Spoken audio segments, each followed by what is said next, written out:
मोक्षमार्गस्य नेतारम् भेतारम् कर्मभूभृताम् ज्ञातारम् विश्वतत्त्वानाम् वन्दे तद्गुणलब्धये वन्दे तद्गुणलब्धये। अनंत उपकारी, आस्था के आयाम, चरम तीर्थंकर, शासनपति प्रभु महावीर को वंदन।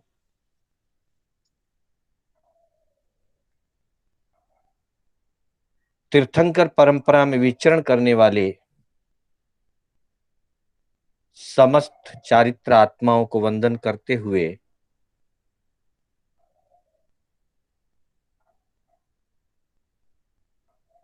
कक्षा में भाग लेने वाले समस्त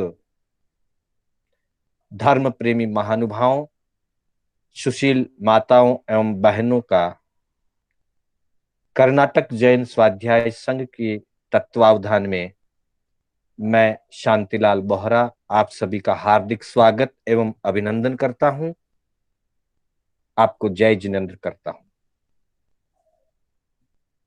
बंधुओं, जैसा कि हमारी कक्षा तत्वार्थ सूत्र के माध्यम से मोक्ष मार्ग की चर्चा रूप में चल रही है, तत्वार्थ सूत्र में संपूर्ण मोक्ष मार्ग का वर्णन किया गया है। पहले अध्ययन में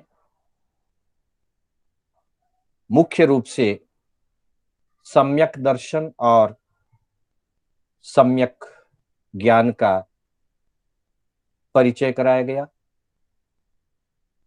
उसी कड़ी में दूसरे अध्ययन में सम्यक दर्शन एवं सम्यक ज्ञान, साथ ही सम्यक चारित्र रूपी जो मोक्ष मार्ग है, उस मोक्ष मार्ग के अधिकारी के रूप में जीव और उसके स्वरूप का वर्णन तत्वार्थ सूत्र के दूसरे अध्याय में प्राप्त होता है। इस अध्याय के प्रारंभ से ही जीव के असाधारण भावों की चर्चा हमने की थी और उसके बाद जीव के लक्षण की चर्चा, उपयोगो लक्षणम स द्विविधोष्ट चतुर्भेदः, ऐसा कहकर के आचार्य उमा स्वाति जी ने जीव के लक्षण के रूप में उपयोग और उपयोग के भेदों का कथन किया था। 5 भावों की चर्चा में एक जिज्ञासा मुझे कल प्राप्त हुई, थोड़ी सी उसकी चर्चा करके फिर मैं आगे बढ़ना चाहूंगा। सुनीता जी सांखला ने एक जिज्ञासा भेजी थी। उस जिज्ञासा का समाधान यूं हो जाएगा कि उनका ये मतलब प्रश्न था कि जैसे मिथ्यात्व औदैक भाव में होता है, तो क्या औदैक भाव में जीव हमेशा मिथ्या दृष्टि ही रहेगा? इस प्रकार से उनको थोड़ा सा मतलब जो है समझने में, या यूं कहें कि थोड़ी जिज्ञासा रही। तो मैंने पहले भी एक बार ये बात करी थी कि ये जितने भी भेदों की चर्चा की गई है,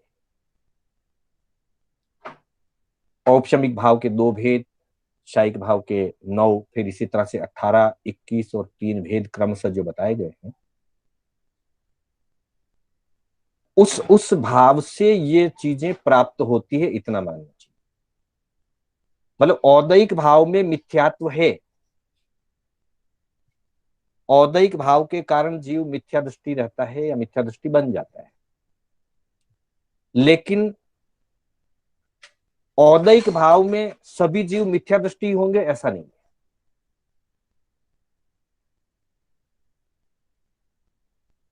जीव के साथ सामान्य रूप से मुक्त दशा में दो भाव रहते हैं, पारिणामिक और शायिक। शायिक भाव के कारण से अनंत गुण या जीव के 8 मुख्य गुण सिद्ध भगवान के जो बताए हैं, और पारिणामिक भाव से जीवत्व।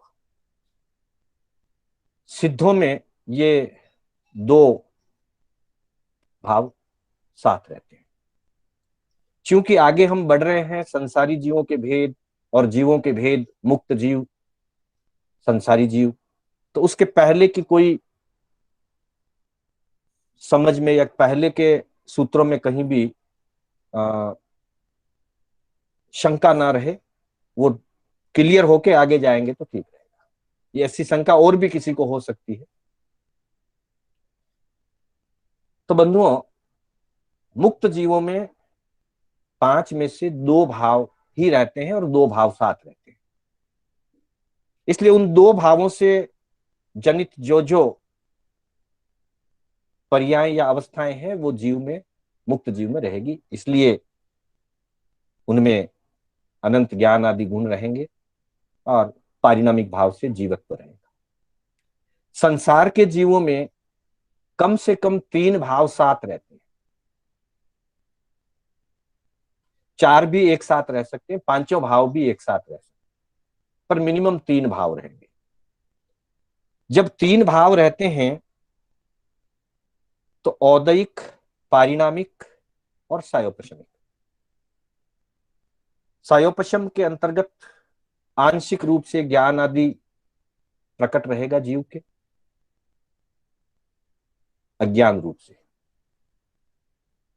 जब तक वो सिर्फ 3 भाव से युक्त है। जब वो सम्यक दृष्टि बनेगा तो ज्ञान रूप हो जाएगा, मिथ्या दृष्टि है तो अज्ञान रूप। पर कुछ न कुछ सयोपशम उस जीव में रहेगा, ज्ञान का रहेगा, दर्शन का रहेगा, मोहनीय कर्म का रहेगा और अंतराय कर्म का रहेगा। उसी समय उसके औदैहिक भी है। उदय अवस्था से वो मनुष्य है, उदय अवस्था से वो पंचेंद्रिय है, उदय अवस्था के कारण उसमें कषाय आदि स्थितियां है। और पारिणामिक हमेशा रहता ही है। निगोद से लेकर सिद्ध तक सभी जीवों में पारिणामिक भाव हमेशा रहता है, और मुख्य रूप से जीवत्व गुण।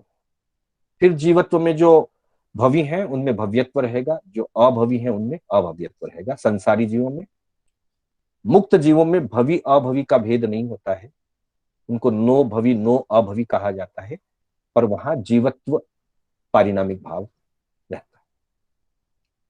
तो इसे यूं समझना है कि एक साथ औदैहिक भाव की भी कुछ अवस्थाएं रहेगी जीव में, सयोपशमिक भाव की भी कुछ अवस्थाएं जीव में रहेगी, पारिणामिक भाव की भी रहेगी। कदाचित उसने मोहनीय कर्म की अमुक अवस्था तक उपशम किया तो औपशमिक भाव की रहेगी, और कुछ चीजों का उसने क्षय किया तो शायिक भाव की रहेगी। मतलब जैसे कोई जीव सम्यक दृष्टि है, सम्यक दृष्टि है, मनुष्य है, तो उसमें मनुष्य गति आदि, पंचेंद्रिय जाति आदि, शरीर, अंगोपांग, आयुष्य, ये सारे औदैहिक भाव के रहे। और जितना ज्ञान उसे प्राप्त नहीं हुआ है वो उसकी अज्ञान दशा, वो भी औदैहिक भाव रहे। लेकिन साथ ही वो क्योंकि सम्यक दृष्टि है, इसलिए सायोपशम भाव से उसके अंतर में सयोपशम सम्यक दर्शन रहेगा। अगर उसने व्रत प्रत्याख्यान लिए हैं तो श्रावकपना भी रहेगा। हम अपने लेवल की अगर बात करें, हम श्रावक अवस्था में हैं तो हमारे मति सुत ज्ञान का सयोपशम है, सयोपशम संकित है, सयोपशम श्रावक देश चारित्र है। आंशिक रूप में हमारे में दान, लाभ, भोग और उपभोग की उपलब्धियां हैं। ये सारा सयोपशमिक भाव से। हम साइक संकिति नहीं है ऐसा मान लें अभी, तो हमारे में अभी शायिक भाव नहीं है। उपशम संकिति नहीं है तो उपशम भाव नहीं है, लेकिन सयोपशम भाव है, औदयिक भाव है, पारिणामिक भाव। कोई जीव चौथे आरे का है और वो उपशम सम्यक्त्व से युक्त है, उपशम श्रेणी चढ़ रहा है, तो इन तीन भावों के साथ उसमें औपशमिक भाव भी आएगा। कोई जीव चौथे आर्य का है, साइक सम्यक्त्व प्राप्त कर लिया, तो उसमें साइक भाव भी आ गया। सम्यक्त्व की दृष्टि से साइक भाव है, बाकी अभी कर्म और बाकी की कर्म की प्रकृतियां उदय चल रहा है, इसलिए औदयिक भाव से वो चीजें उसको मिलेगी। इसलिए ऐसा नहीं सोचें। हाँ, ये ठीक है कि औदयिक भाव में मिथ्यात्व है, लेकिन औदयिक भाव वाले सभी जीव मिथ्या दृष्टि नहीं होते। औदयिक भाव तो 13वें 14वें गुणस्थान तक भी रहता है। 14वें गुणस्थान के अंतिम समय तक औदयिक भाव रहता है, क्योंकि 4 कर्मों का उदय बाकी रहता है। नरक गति, नरक आयु, मिच्छामि गुणम, मनुष्य गति, मनुष्य आयु 14वें गुणस्थान में। इसी तरह से वेदनीय कर्म का उदय रहता है, गोत्र में उच्च गोत्र का उदय रहता है, पंचेंद्रिय की जाति उदय रहती है। मतलब कुछ चीजें रहती है, 4 अघाती कर्मों की कुछ कुछ अवस्थाएं रहती है, आयुष्य शेष रहती है।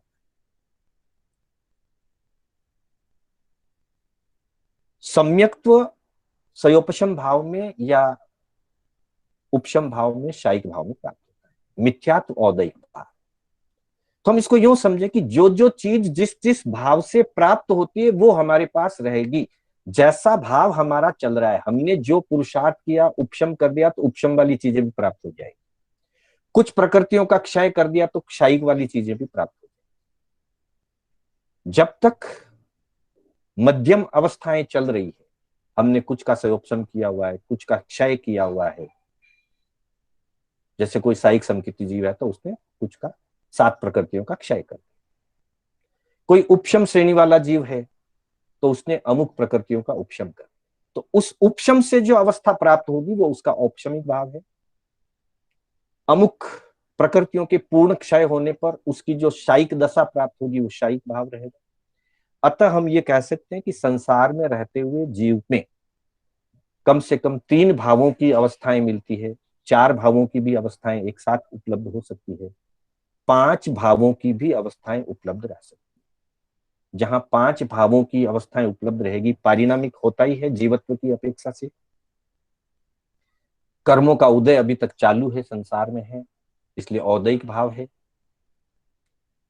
सर्वज्ञपना अभी तक प्राप्त नहीं हुआ, केवली नहीं बने अभी तक, इसलिए ज्ञान आदि की अपेक्षा से सयोपशम है। संकित उसने शायिक प्राप्त कर ली, इसलिए शायिक भाव भी है। शायिक भाव की अवस्था या शायिक भाव की उपलब्धि भी के रूप में शायिक सम्यक्त्व उसमें है। शायिक सम्यक्त्व होते हुए भी कुछ जीव उपशम श्रेणी करते हैं। शपक श्रेणी करे तब तो मोक्ष चले जाए, पर कुछ ऐसे भी जीव होते हैं जो शायिक संकित प्राप्त करने के बाद भी उपशम श्रेणी कर सकते हैं। तो वैसी दशा में दृष्टि की अपेक्षा से, सम्यक दर्शन की अपेक्षा से उसमें शायिक भाव होगा और बाकी की 21 प्रकृतियों का वो उपशम करता हुआ आगे बढ़ेगा, तो उपशम भाव वाला भी होगा। तो किसी एक दृष्टि को लेकर के भाई औदयिक है तो मिथ्यात्व है तो सब मिथ्यात्व होंगे क्या, या अज्ञानी होंगे क्या, ऐसा नहीं है। उसके साथ विभिन्न अवस्थाएं रहती है। इस तरह से भावों को समझना चाहिए। और भावों के बाद में हमने उपयोग की चर्चा की थी कि जीव का लक्षण उपयोग है, और वह उपयोग मुख्य रूप से दो प्रकार का है, साकार उपयोग, अनाकार उपयोग, जिसे हम ज्ञान और दर्शन कहते हैं। साकार उपयोग के 5 ज्ञान और 3 अज्ञान के रूप में 8 भेद बताए गए हैं, और अनाकार या निराकार उपयोग यानी कि दर्शनोपयोग के अंतर्गत चक्षु दर्शन, अचक्षु दर्शन, अवधि दर्शन और केवल दर्शन, ये 4 दर्शन बताए गए हैं। इसकी चर्चा हमने की थी। अब हम इससे आगे वाले सूत्र में चल रहे हैं। दूसरे अध्ययन का 10वां सूत्र हमारे सामने है। चूंकि जीव की चर्चा हुई, जीव के भावों की चर्चा हुई, उसके लक्षण की चर्चा हुई, तो अब यह बताना जरूरी है कि ऐसे जीव कौन कौन से या कितने प्रकार के होते हैं, किन किन अवस्थाओं वाले होते हैं। तो इसी क्रम में पहला जो 10वां सूत्र दिया है, इस क्रम में सबसे पहले तो उसमें बताया है संसारिणो मुक्ताश्च। बहुत छोटा सा सूत्र है, बहुत आसानी से याद हो जाएगा। 2 बार उच्चारण करेंगे, संसारिणो मुक्ताश्च। संधि विच्छेद में देखेंगे संसारिणः मुक्ता च, अर्थात यहां जीव शब्द अलग से नहीं दिया है। पहले ही सूत्र में जीव शब्द आया हुआ है। औपशमिक शायिको भावो मिश्रश्च जीवस्य स्वतत्व मौदयिक पारिणामिको च, वहां जीव शब्द आया। इसका मतलब अब जब तक चर्चा चलती रहेगी और अलग से जीव या अजीव की बात नहीं की जाएगी, वहां तक सारे सूत्र जीव के लिए कहे जा रहे हैं, ये मान के चलो।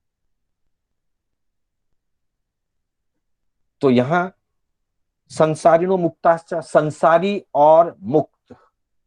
हाँ, सूत्र में सिर्फ 2 ही शब्द दिए, संसारी और मुक्त। पर ये कौन है, किसके भेद हैं? तो पहले सूत्र में जो कहा गया जीवस्य, ये जीव के भेद, अर्थात मूल रूप से संपूर्ण जीवों की अपेक्षा से अगर देखा जाए तो जीव 2 प्रकार के हैं, संसारी और मुक्त। मुक्त का तो हमें सीधा सा अर्थ पता ही है, जो 8 कर्मों से, शरीर से, कषायों से, भव भ्रमण से मुक्त हो गए हैं, अशरीरी हो गए हैं, पूर्ण शुद्ध आत्म स्वरूप दशा को प्राप्त होकर के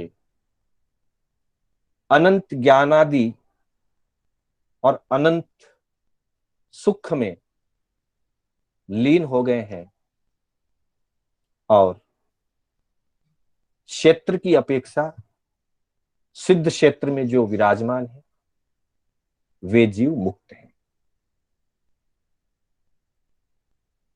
मतलब 8 कर्मों से रहित होकर के पहले 4 कर्म, पहले मोहनीय कर्म, फिर बाकी के 4 कर्म का क्षय, अरिहंत दशा प्राप्त होती है।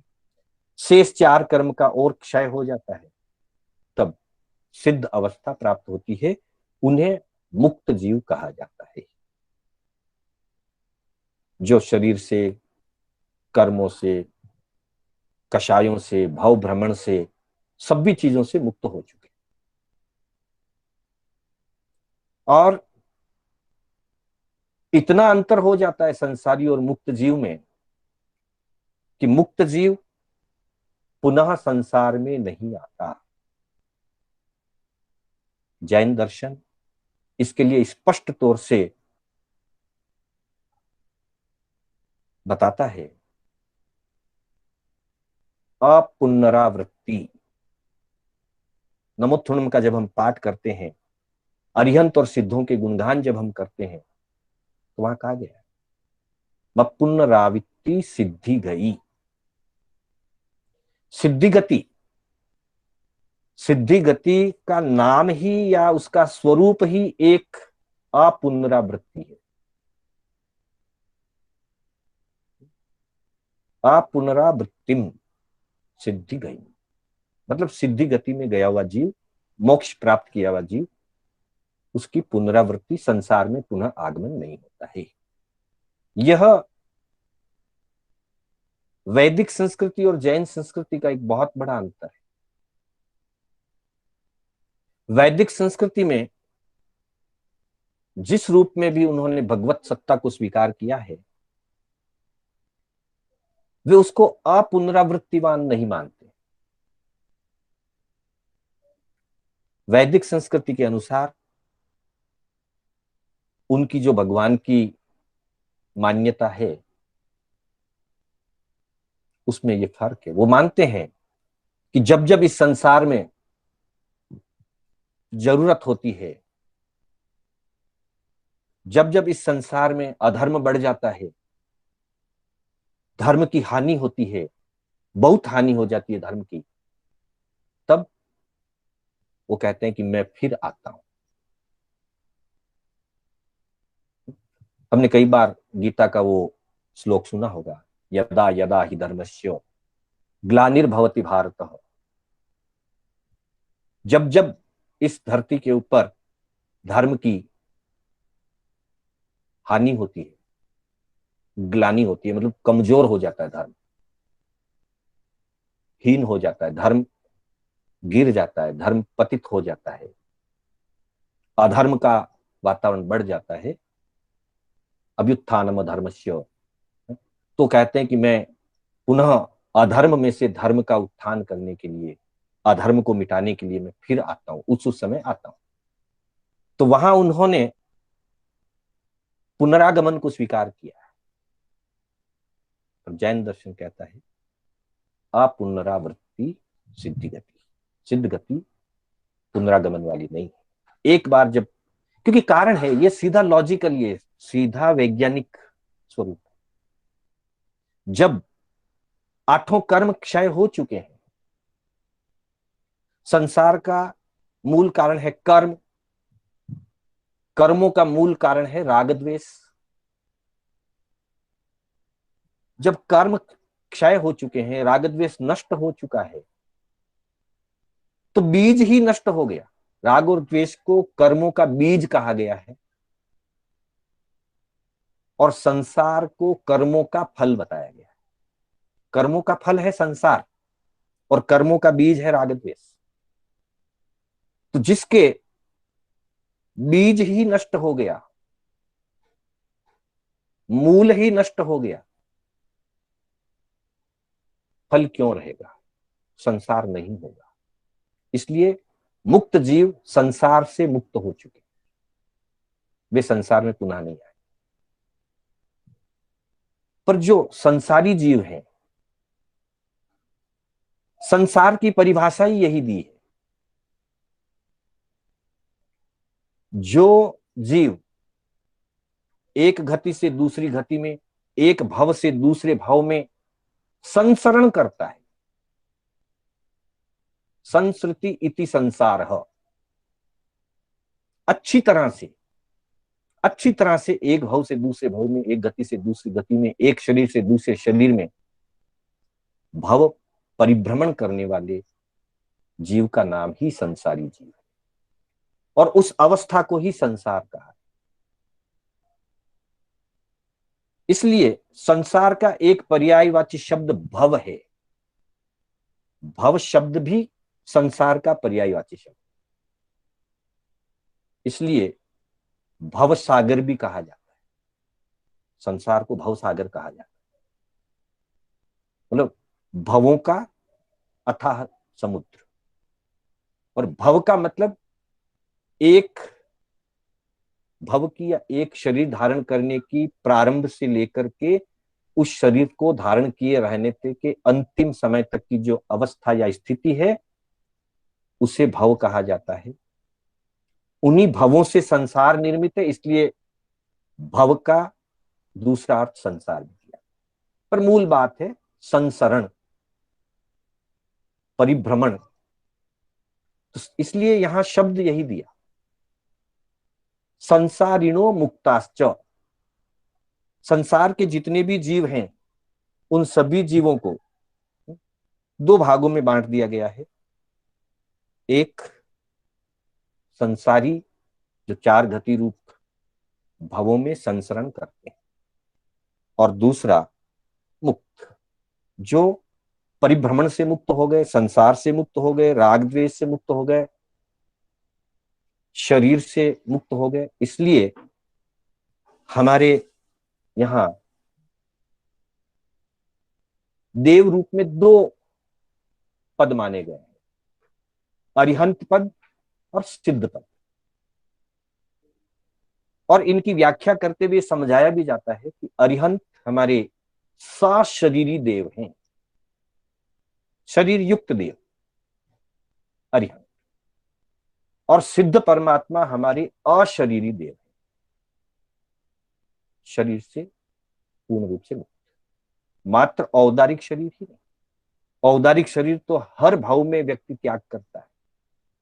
मनुष्य और तिर्यंच हर भाव में औदारिक शरीर का त्याग करते हैं। वैक्रिय का भी त्याग समय समय पर हुआ करता है। देव और नार की तो वैक्रिय शरीर का हर भाव में त्याग करते ही। तो ये स्थूल शरीर है औदारिक और वैक्रिय, इनके त्याग मात्र से अशरीरी दशा नहीं मिलती। जिस समय औदारिक, तेजस और कार्मण, इन तीनों शरीरों का हमेशा के लिए एक साथ पूर्ण रूप से छुटकारा होता है, तब वो अशरीरी दशा को प्राप्त होता है, उसे सिद्ध अवस्था कहते हैं।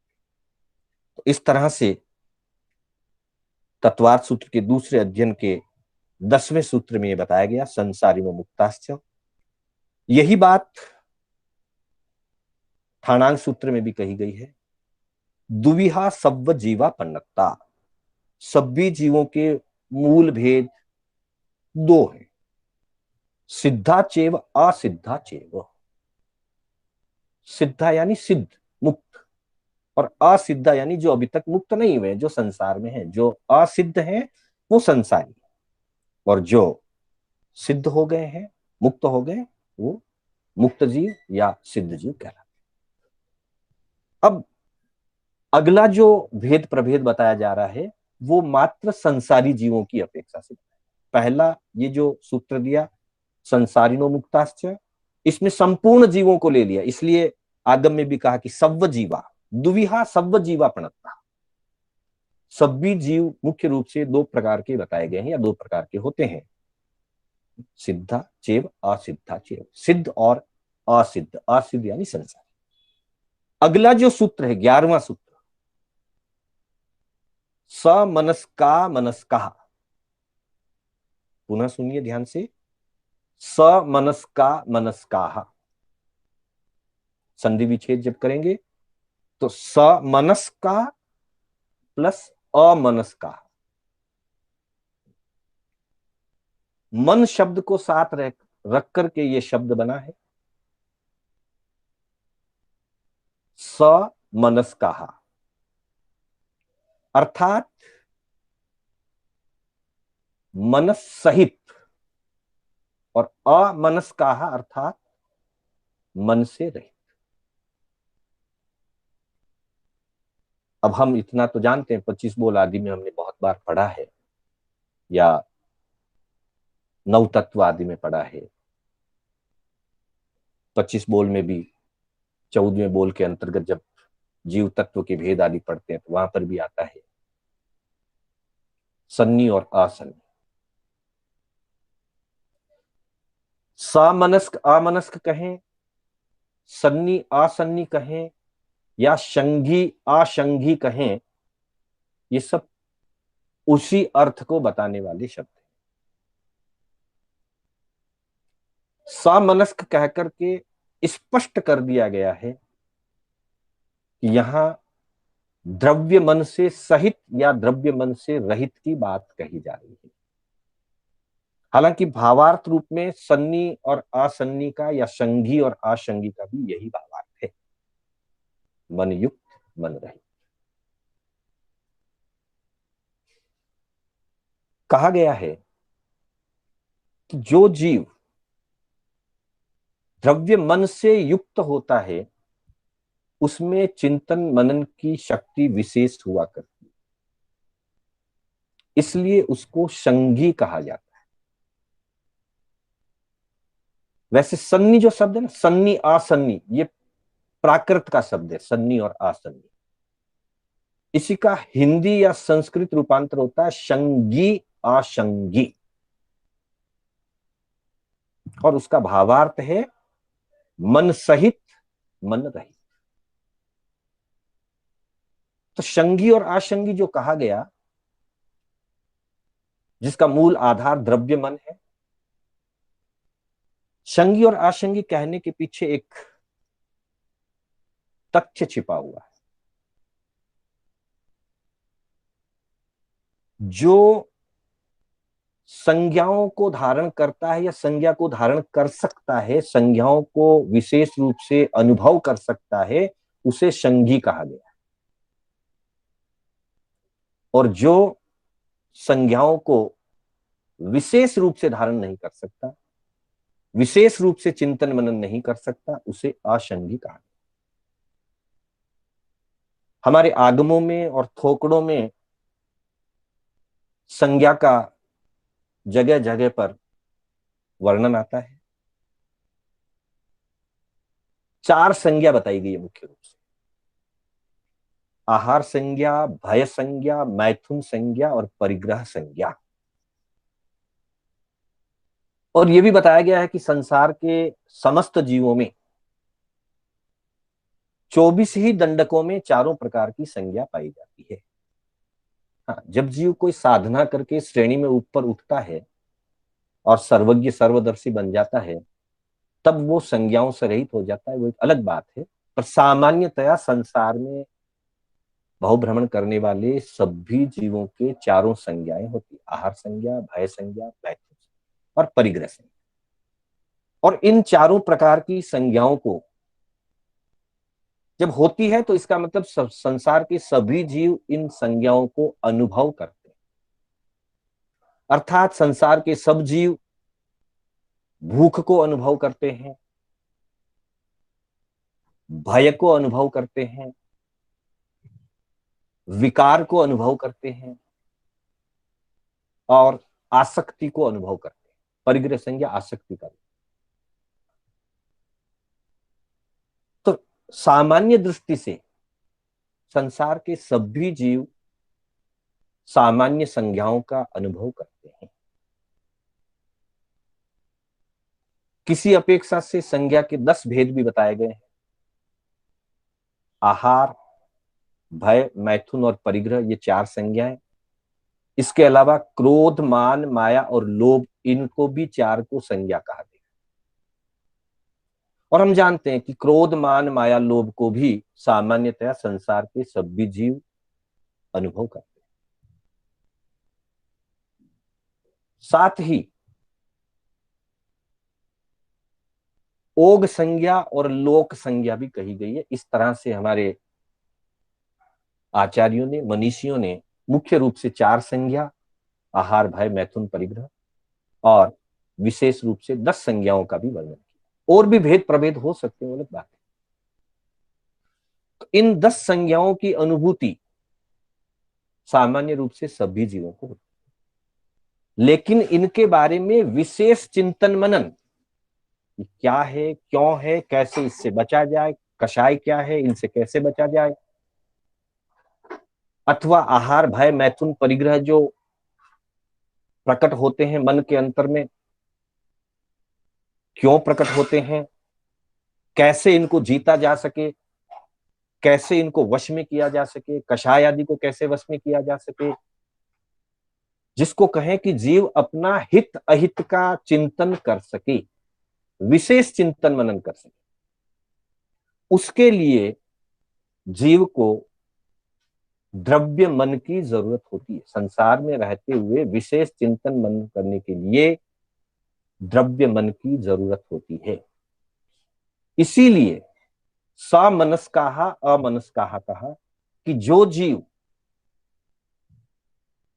द्रव्य मन से युक्त है और उस द्रव्य मन की सहायता से आत्मा की चेतना शक्ति के माध्यम से अपना हित अहित का चिंतन कर सकता है, भले बुरे का सोच सकता है और सोच करके उसमें निर्णय लेने की क्षमता होती है, ऐसा जीव सामनस्क, सन्नी या संघी कहलाता है। और जिन जीवों में एकेंद्रीय, पृथ्वीकाय, अपकाय, तेउकाय, वायुकाय, वनस्पतिकाय, फिर विकलेंद्रिय, बेइंद्रिय, तेन्द्रिय, चौरंद्रिय, और पंचेंद्रियों में भी मन रहित असन्नी पंचेंद्रिय, इन जीवों में वो क्षमता नहीं होती, क्योंकि इनके द्रव्य मन नहीं होता है।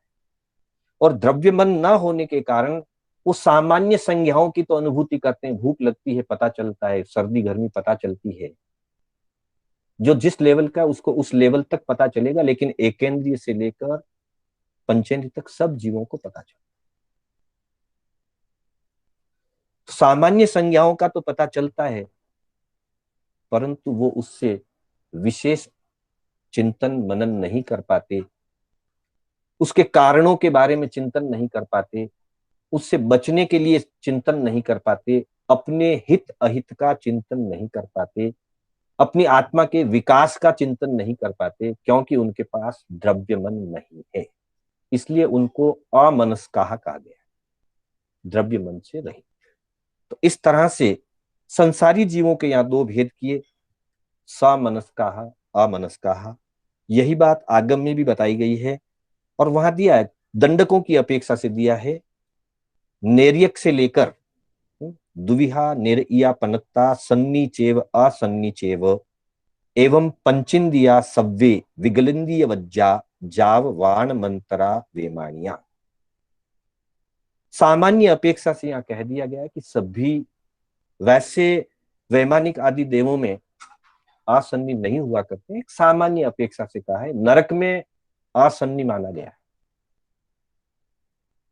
नरक में आसन्नी मानने का कारण है कि जब कोई आसन्नी तिर्यंत पंचेंद्री नरक में जाता है, और देवताओं में भी माना गया है, जब वो भवनपति और व्यंतर जाति में जाता है और जाकर के जब उत्पन्न होता है, मन पर्याप्ति जब तक वो पूरी नहीं कर लेता, यहां से असन्नी अवस्था से गया, असन्नी तेज पंचेंद्र रूप से गया, इसलिए वहां कुछ कुछ क्षणों के लिए, जब तक वो मन पर्याप्ति पूरी नहीं कर लेते, वहां तक की अवस्था में नरक में और देव में भी असन्नी कहा गया है।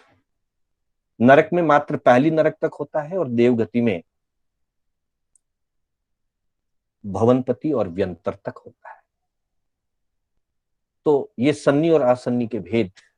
और बाकी विकलेंद्रिय और एकेंद्रिय में मात्र असन्नी ही होते हैं, पंचेंद्रियों में सन्नी असन्नी दोनों होते हैं। नरक और देव में मात्र यहां से जाने की अपेक्षा से है, जो असन्नी पंचेंद्री भवनपति या व्यंतर जाति में देव रूप में उत्पन्न होता है, या पहली नरक के अंदर नार की रूप में उत्पन्न होता है, तो वहां जाकर के पर्याप्ता बनने से पहले तक की अवस्था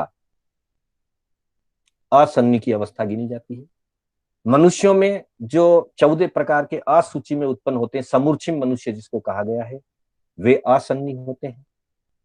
तिर्यंचों में भी एकेंद्री, बेंद्री, तेंद्री, चौंद्री तो है ही है, पंचेंद्रियों में भी असन्नी हुआ करते हैं। हम जब 25 बोल में राशि के भेद जब गिनते हैं, तो पंचेंद्री के जलचर, स्थलचर, खेचर, भुज परिसर और उर परिसर, ये 5 भेद किए हैं, और फिर कहा कि ये 5 सन्नी और 5 असन्नी, इसका मतलब उसमें भी असन्नी है। तो जो मन रहित है उनको असन्नी कहा जाता है, और जो द्रव्य मन से युक्त है उनको सन्नी कहा। हमारे ग्रंथों में वर्णन मिलता है कि द्रव्य मन का भी एक निश्चित आकार होता है, ये पुद्गल से बना हुआ होता है, मनोवर्गणा के पुद्गलों से बना हुआ। ग्रंथों में ऐसा वर्णन मिलता है कि 8 पंखुड़ी वाला जो कमल का फूल होता है, 8 पंखुड़ी वाले कमल के फूल के आकार के समान द्रव्यमन हृदय स्थल में हुआ करता है, ऐसा ग्रंथों में वर्णन। तो ऐसे द्रव्य मन से युक्त जो अपना हित अहित सोच सकते हैं और हित अहित सोच करके उस पर निर्णय ले सकते हैं, चिंतन मनन करने की शक्ति रखते हैं, उसमें उस चिंतन मनन आदि करने की शक्ति के लिए, उस हित चिंतन के लिए द्रव्य मन सहयोगी बनता है। इसलिए उनको सन्नी, संगी या सामनस्क कहा जाता है। और जिनमें द्रव्य मन नहीं होता, जो ऐसा नहीं कर पाते हैं, हित चिंतन नहीं कर पाते हैं, विशेष चिंतन मनन नहीं कर पाते हैं, उन जीवों को असन्नी, असंगी या अमनस्क कहा गया है। उसके बाद फिर एक भेद जीवों का बताया गया है, संसारी जीवों का ही। संसारिणस त्रस स्थावरः, संसारी जीवों के और दो भेद करते हुए कहा कि त्रस और स्थावर। बंधुओं, हमने त्रस और स्थावर के बारे में तो बहुत बार सुना है, पढ़ा है, चर्चा की है। आगमिक दृष्टि से या तात्विक दृष्टि से अगर देखा जाए तो त्रस और स्थावर का भेद नाम कर्म पर आधारित है।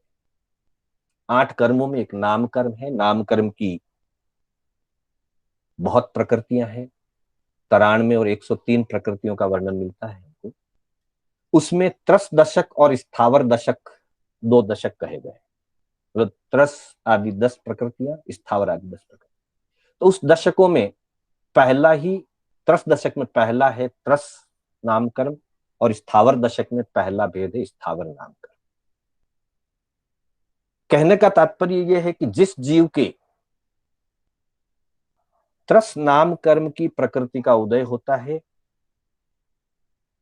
उस त्रस नाम कर्म के उदय के साथ जो जीव जन्मता है, उस जीव को, ऐसे जीवों को त्रस कहा जाता है। और जो जीव स्थावर नाम कर्म के साथ जन्म लेते हैं, जिन जीवों के स्थावर नाम कर्म का उदय होता है, उनको स्थावर कहा जाता है। यह मूल परिभाषा है त्रस और स्थावर की, जो नाम कर्म से संबंध रखती है। व्यवहार में हमारे यहां समझने के लिए, क्योंकि वैसा काफी अंशों में वो चीज घटित होती है, स्थावर शब्द का अर्थ स्थिरता भी होता है, और एकेंद्रीय प्राय स्थिर रहते हैं। अपनी सूझबूझ से, अपनी इच्छा से वो हलन चलन या गमनागमन नहीं कर सकते। हाँ, जैसे हवा का स्वभाव ही चलना है, वो बहती रहती है हवा, अग्नि भी मुंह होती रहती है, वो एक अलग बात है। लेकिन सामान्य रूप से वो अपनी इच्छा से या अपनी हित के लिए, अहित से बचने के लिए चलते हो, ऐसी बात नहीं। इसलिए दूसरे अर्थ हमारे ग्रंथों में ये भी किए गए हैं कि जो जीव अपनी इच्छा से, अपनी शक्ति सामर्थ्य से, दुख से, दुख को त्रास कहते हैं, त्रास से, दुख से बचाव करने की शक्ति रखते हैं और एक स्थान से दूसरे स्थान में गमनागमन कर जाते हैं, जहां कष्ट है वहां से निकल जाते हैं, और जहां उनको साता या सुविधा मिलती है वहां वो चले जाते हैं, ऐसी शक्ति वाले जीवों को त्रस जीव कहते हैं। और जिनमें ऐसी शक्ति नहीं है, कितना भी कष्ट आए, पीड़ा हो, वे जहां है वहीं खड़े रहेंगे, जहां है वहीं स्थिर रहेंगे। जैसे पहाड़ है, वृक्ष है, पृथ्वी है, इनमें भी पृथ्वी काय के जीव हैं और वनस्पति काय के जीव हैं, अपकाय पानी के जीव हैं। धूप आ गई तब भी पीड़ा महसूस करेंगे, उष्णता को अनुभव करेंगे, लेकिन अगर उनको वो उष्णता सुहानी नहीं लगती है और थोड़ी दूर पर छाया है, वो अपनी इच्छा से यहां से वहां नहीं जा सकते, उस त्रास से बचाव नहीं कर सकते, इसलिए उनको स्थावर कहा गया। ये एक लक्षण रूप में उनका स्वरूप दिया गया है, पर मूल अर्थ जो है वो नाम कर्म की अपेक्षा से है कि जिनके त्रस नाम कर्म का उदय होता है, वे जीव त्रस कहलाते हैं, और जिनके स्थावर नाम कर्म का उदय होता है वे जीव स्थावर कहलाते। फिर आगे हम पढ़ेंगे तो पता चलेगा कि त्रस में बेंद्री, तेंद्री, चौरेंद्री और पंचेंद्री के सभी जीव त्रस नाम कर्म के उदय युक्त होते हैं और सामान्य व्यवहार में उन्हें त्रस कहा जाता है। पृथ्वीकाय, अपकाय, तेवकाय, वायुकाय और वनस्पतिकाय ये पांचों एकेंद्रिय हैं। इनके स्थावर नाम कर्म का उदय होता है और ये सामान्य रूप से स्थावर कहलाते हैं। इसलिए हमारे यहाँ स्थावर के 5 दंडक बताए, पृथ्वीकाय, अपकाय, तेवकाय, वायुकाय और वनस्पतिकाय। इन पांचों को स्थावर कहा। स्थावर के 5 दंडक बताए गए हैं, मुख्य 5 भेद बताए गए हैं और ये सारे एकेंद्रीय होते हैं। तो एकेंद्रीय सारे स्थावर होते हैं, इनके स्थावर नाम कर्म का उदय होता है। बेंद्री, तेंद्री, चौरेंद्री और पंचेंद्री इनके त्रस नाम कर्म का उदय होता है। तो बेंद्री से लेकर पंचेंद्री तक के सारे जीव त्रस होते हैं। अब संसार में जब ये परिभ्रमण करते हैं तो इनकी एक लिमिटेशन है। त्रस के अंदर कोई भी जीव अधिकतम 2000 सागरोपम काल तक परिभ्रमण कर सकता है। ध्यान दीजिएगा, त्रस अवस्था की काय स्थिति, मतलब बेंद्री से लेकर पंचेंद्री तक की जो काय स्थिति बताई गई है वो 2000 सागरोपम की बताई। तो या तो वो त्रस से पंचेंद्री तक पहुंच करके, मनुष्य तक पहुंच करके 2000 सागरोपम काल के अंदर मोक्ष पधार जाएगा। अगर मुक्त नहीं हुआ और 2000 सागरोपम का काल पूरा हो गया तो वैसी स्थिति में वह जीव वापिस स्थावर में चला जाए। स्थावर में पृथ्वीकाय, अपकाय, तेवकाय, वायुकाय में असंख्यात काल तक रह सकता है और वनस्पतिकाय के अंतर्गत सूक्ष्म और बादल निगोद मिला करके अनंत काल तक रह सकता है। तो कहने का तात्पर्य यही है कि जीव 4 गति में परिभ्रमण करता है, इसलिए उसको संसारी कहा गया। संसारी के फिर 2 भेद किए गए, मन युक्त और मन रहित, समनस्क और अमनस्क। फिर दूसरी अपेक्षा से संसारी के 2 भेद बताए गए, त्रस और स्थावर। जो त्रस है वे त्रस नाम कर्म के उदय से होते हैं, साथ ही व्यवहार पक्ष में उनमें अपने दुखों से बचाव करने के लिए हलन चलन, गति आदि की क्रियाएं हुआ करती। और जो स्थावर हैं वो स्थावर नाम कर्म के उदय से जन्म लेते हैं, स्थावर पर्याय को प्राप्त होते हैं। और लक्षण रूप से स्थावर जीव के लिए कहा गया है कि वे अपनी इच्छा से, अपने हित अहित से बचने के लिए, अहित से बचने के लिए और हित को पाने के लिए अपनी सामर्थ्य से, अपनी अनुकूलता से हलन चलन नहीं कर सकते हैं, एक ही जगह स्थिर रहते हैं, स्थावरपना उनमें होता है, इसलिए उनको स्थावर कहे गए हैं। तो इस तरह से त्रस और स्थावर की बात हुई। और फिर इनकी स्थिति के रूप में देखा जाए काय स्थिति, तो त्रस की काय स्थिति 2000 सागरोपम की कही गई है और स्थावर की जो काय स्थिति है वो अनंत काल की कही गई। तो इस तरह से हम आज इन 3 सूत्रों को लेकर के आगे बढ़े थे। पुनः एक बार मैं 3 सूत्रों का उच्चारण करूंगा, आप इनको याद करने का प्रयास कीजिएगा।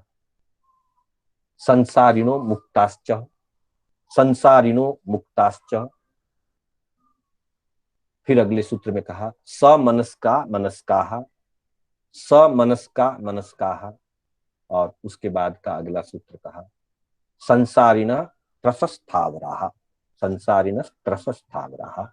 तो इस तरह से हम इन 3 सूत्रों की आज व्याख्या करके आगे बढ़े। आगे जैसा अवसर होगा फिर आगे की कक्षा में आगे के सूत्रों को हम लेंगे।